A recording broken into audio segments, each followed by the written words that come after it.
Qui dit lundi dit forcément nouvelle semaine, mais en ce moment, c'est surtout les nouveaux épisodes de Lanterns. Après un lancement qui avait été, pour le coup, vraiment apprécié par la plupart. Et pour le coup, moi aussi, j'ai adoré ce que j'ai vu. J'attendais beaucoup ce deuxième épisode. Et le problème, c'est que maintenant, j'attends le troisième. C'est évidemment le piège quand on regarde des séries comme ça en suivant la sortie hebdomadaire des épisodes. On n'en a pas assez à chaque fois, même si là, pour le coup, on va pas se plaindre de la durée. On est sur HBO, on n'est pas sur des séries Disney+, où bon, tu lances, tu vas chercher un truc, t'as déjà manqué la moitié de l'épisode, c'est 50 minutes, c'est bien, des bons épisodes d'une heure, t'as le temps, tu te poses, c'est cool, mais j'avoue que, voilà, c'est pas comme regarder une série entièrement. D'ailleurs, n'hésitez pas dans les commentaires, bon ça m'étonnerait qu'il y en ait beaucoup, mais est-ce qu'il y en a qui attendent d'avoir tous les épisodes de sortie pour directement dévorer la série? Écoutez, aujourd'hui, on se retrouve pour parler de l'épisode numéro 2, qui est archi cool. Alors, il ne répond pas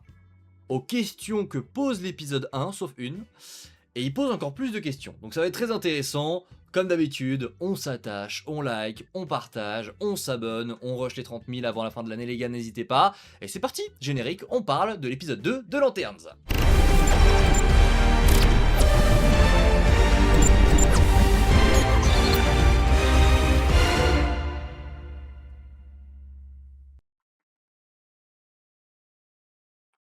Alors, comme je vous le disais, nouvel épisode cette semaine d'à peu près 50 minutes qui va encore plus poser de questions sur la suite de la série et qui la rend forcément encore plus intéressante, encore plus hypante. C'est assez incroyable. Alors, je précise, c'est dit comme ça même si ça paraît évident les gars, alerte spoiler, si vous n'avez pas vu la série, si vous n'avez pas regardé cet épisode 2, je vais spoiler l'épisode juste ici, donc fuyez si vous ne l'avez pas vu. Si vous l'avez pas vu et que vous voulez te spoiler, c'est votre problème, on y va. Du coup, l'épisode commence sur une scène entre Hal Jordan et Jon Stewart où Hal lui apprend, je sais pas si c'est le bon mot, parce qu'il lui apprend pas à voler, hein, il lui dit juste, vole, et on va découvrir que Jon va matérialiser un espèce d'oiseau. Alors, on va y revenir, il y a énormément de points très cool dans cet épisode, énormément de points d'interrogation, mais ce qui est bien c'est qu'on continue dans la dynamique du premier, à poursuivre ce développement entre Hal et Jon, à voilà, vraiment rentrer plus en cœur avec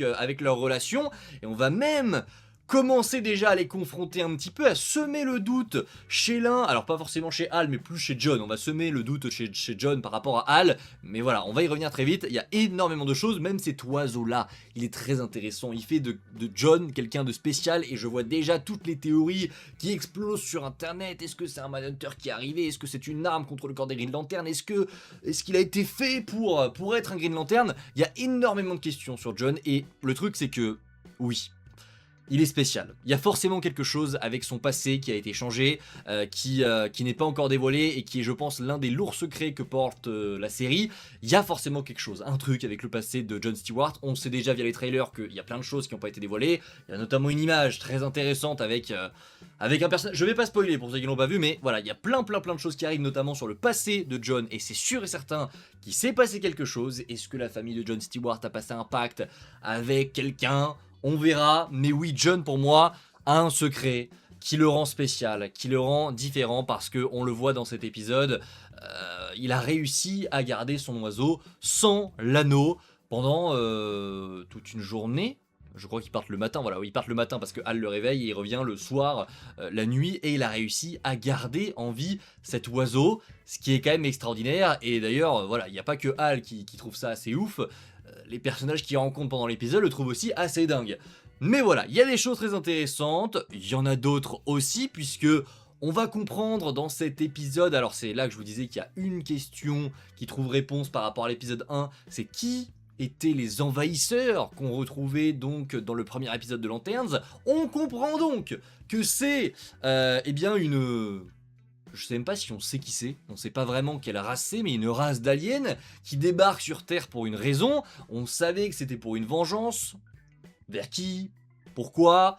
On a enfin ces réponses. En gros, ces aliens sont venus parce que, en gros, leur peuple s'est fait marave par des Manhunters. C'est exactement ça. Ils se sont fait marave par des Manhunters, par un Manhunter.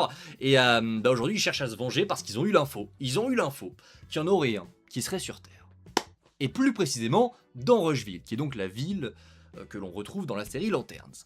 Donc, va s'en suivre une série donc d'action où Jon va être capturé, même si bon, voilà, il est capturé sur le principe, mais ils l'ont pas pris pour le tabasser, quoi. Ils l'ont pris pour lui expliquer les choses, pour lui expliquer que voilà, on était un peuple d'aliens, tout ça, et qu'on s'est fait barrave par des Manhunters, et du coup, eh ben, on te laisse 48 heures. 48 heures parce qu'on fait pas confiance à Hal Jordan, ce qui est très intéressant, parce qu'on sème le doute sur Hal Jordan. On nous dit, je sais plus comment ils le disent exactement, mais en gros, on lui dit, il y a un Manhunter qui est là, il y a des aliens, enfin des frérots à nous qui sont arrivés sur ta planète, et bizarrement ils se sont fait éteindre, et juste après, Hal Jordan débarque. Donc, supposé, c'est bizarre quand même que ce Manhunter soit si bien caché et que Hal Jordan soit au courant.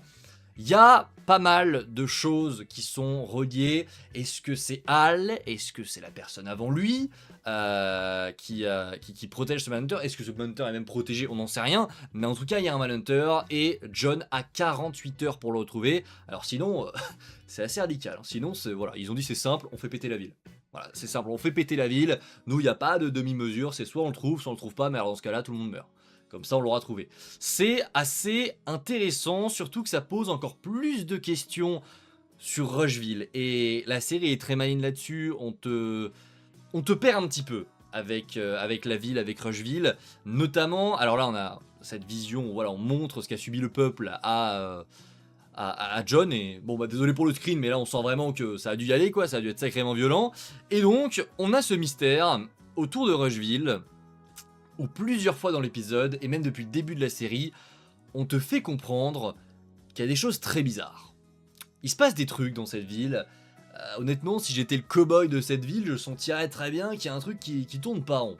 Et pas simplement parce qu'il y a des aliens qui sont infiltrés, et qui, voilà, il s'est passé un petit truc. Non, non, il y a vraiment une ambiance qui est posée, qui est chelou. Des éléments à droite à gauche qui paraissent un petit peu étranges. C'est pas forcément montré, mais la scène que l'on retrouve, justement, c'est l'image qui suit. C'est celle-ci, cette scène où Hal Jordan sort de l'hôpital parce qu'il s'est fait tirer dessus par le fou du ranch, qui pour moi, d'ailleurs lui au passage, hein. D'ailleurs, hein, je veux pas accuser tout le monde. Je veux pas accuser tout le monde sans raison comme ça, mais pour moi, s'il y a un Manhunter pour l'instant, ah non, je suis désolé, mais il sent un peu le Manhunter.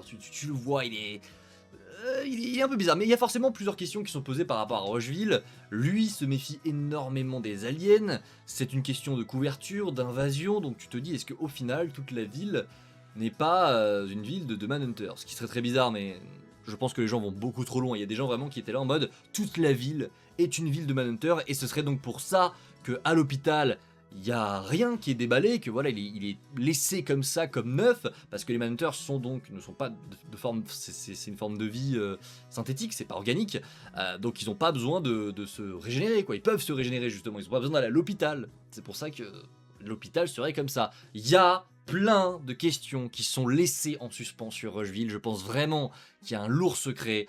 Et c'est très cool parce que j'aime cette ambiance, j'aime ce truc de poser un mystère et de vraiment le laisser couler. Tu le laisses couler, tu sais qu'il est là, il avance. Il y a quelques petits débuts de réponse parfois, mais il est toujours là.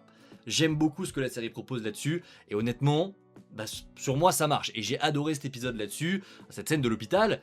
Il y a presque rien en termes de mise en scène, mais c'est montré. Tu comprends automatiquement qu'il y a un truc chelou avec cette ville.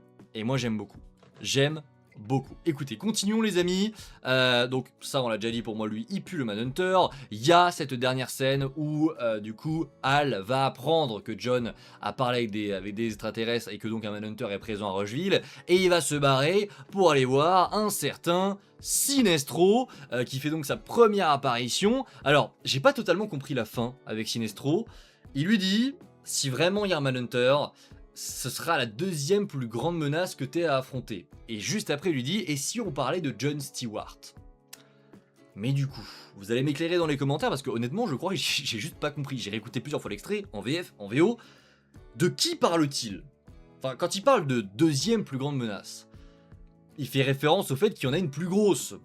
Est-ce qu'il parle de lui, en mode son ego, oui, ce sera la deuxième plus grosse parce que c'est moi la meilleure, ou alors est-ce qu'il parle de Jon Stewart? Parce qu'après il embraye direct sur Jon et il lui dit, et du coup viens on parle de Jon Stewart, qui est donc supposément la plus grande menace. Je pense pas qu'il parle de Jon, mais c'est très bizarrement amené du coup à la fin, et tu peux croire qui parle de John comme étant la plus grande menace que Hal va devoir affronter. Ce qui serait possible que Sinestro manipule tout ça depuis le début et qu'il monte les deux les uns contre les autres, que John soit en réalité voilà quelqu'un de spécial, ça serait pas déconnant.